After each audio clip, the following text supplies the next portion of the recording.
बाराबंकी में पत्नी ने 1 लाख रुपए की सुपारी देकर पति की करा दी हत्या। पत्नी और परिवार के साथ देवा मेला देखने गए हनुमंत लाल की लोहे के राड से मारकर की गई हत्या। मृतक की पत्नी ने ई रिक्शा चालक को 1 लाख रुपए की सुपारी देकर कराई थी हत्या। इसे सड़क हादसा बताकर पुलिस व परिजनों को गुमराह करने की कर रही थी कोशिश। बाराबंकी पुलिस ने 24 घंटे के भीतर किया हत्या का खुलासा। मृतका की पत्नी पूजा गौतम का अपने परिवार के भतीजे से अवैध संबंध की भी बात सामने आई। पुलिस ने पत्नी और ई रिक्शा चालक दोनों को किया गिरफ्तार। घटना से इलाके में फैली सनसनी। बाराबंकी के थाना घुंगटेर क्षेत्र का पूरा मामला। अक्टूबर को सुबह थाना घुंगटेर पुलिस को सूचना मिली 112 के माध्यम से कि एक व्यक्ति का जो कि हनुमंत, जिनका नाम हनुमंत है, उनका एक्सीडेंट हो गया है। ये सूचना उनके मृतक की पत्नी की तरफ से आई थी। सूचना पे तत्काल थाना प्रभारी घुंगटेर मौके पे पहुंचे और फील्ड यूनिट की टीम को भी बुलाया गया वहां मौके पे प्रथम दृष्टया जो घटनास्थल के निरीक्षण से ये लगा कि ये सामान्य एक्सीडेंट जैसा बॉडी इनकी नहीं है, क्योंकि एक्सीडेंट हुआ होता तो तत्काल हुआ होता, जबकि जो शव उनका पड़ा हुआ था मौके पे, वो लग रहा था कि काफी घंटे पहले का है। देखने से पूरी स्थिति संदिग्ध पाई गई। जिन लोगों ने सूचना दिया था मृतक की पत्नी, उनसे भी बातचीत की गई तो उनकी भी बातों में काफी विरोधाभास पाया गया।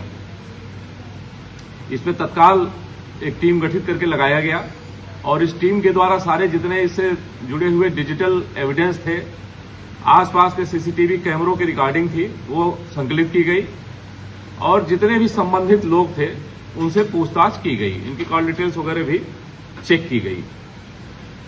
इसके आधार पर जो घटनाक्रम निकल करके आया वो काफी गंभीर था। इसमें ये जानकारी हो पाई कि मृतक की पत्नी से उसका संबंध ठीक नहीं था। जो पूछताछ से जो चीजें निकल के आई, घर परिवार के लोगों ने बताया कि मृतक की पत्नी का संबंध कहीं अन्य भी कुछ स्थानों पे था। इस बात को लेकर के मृतक और उनकी पत्नी के मध्य हमेशा विवाद होता रहता था और इसी के बाद इनकी पत्नी के द्वारा इनको अपने रास्ते से हटाने की, इनकी हत्या करने की योजना बनाई गई। इस क्रम में इनका एक संबंध कमलेश नाम के एक ई रिक्शा चालक से हुआ, जो कि मूल रूप से फतेहपुर का रहने वाला था, थाना फतेहपुर क्षेत्र का, लेकिन लखनऊ में अटरान चौकी के पास वो रह रहा था। ई रिक्शा उसके पास था, ई रिक्शा ड्राइवर था। इससे विगत कुछ दिनों से इनका संबंध हुआ था और इन दोनों लोगों ने मिल करके इसके मृतक को, जो कि इनका पति था, उसको रास्ते से हटाने की योजना बनाई। कल ये लोग लखनऊ गए हुए थे और लखनऊ से वापस देवा होते हुए लौट रहे थे। रास्ते में देवा के पास इसने कहा कि मुझे मोटरसाइकिल से आना था इनको, लेकिन बताई कि मुझे ठंडी लग रही है और मैं ऑटो रिक्शा वहां पे था, ई रिक्शा था, ई रिक्शा से अब जाने के लिए बताया। और जो अभियुक्त कमलेश है, कमलेश का ई रिक्शा एग्जैक्ट उसी पॉइंट पे लगा था जहां पे इसने बाइक रोकी और ये जाकर के अभियुक्ता उसी ई रिक्शा में बैठ गई कमलेश के।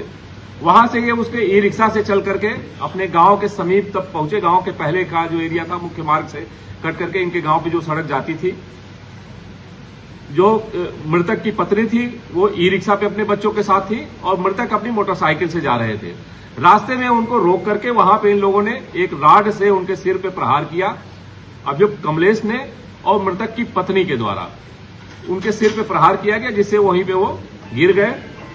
पूरे घटनाक्रम को हत्या करने के बाद इसको दुर्घटना का स्वरूप देने का इनके द्वारा प्रयत्न किया गया और उसके बाद हत्या करने के बाद रात में वापस ये फिर लखनऊ चली गई उसी ई रिक्शा चालक के साथ और वहां से कुछ घंटे के बाद सुबह पुनः घटनास्थल पर आकर के इनके द्वारा एक्सीडेंट की सूचना दी गई और पुलिस को गुमराह करने का प्रयास किया गया।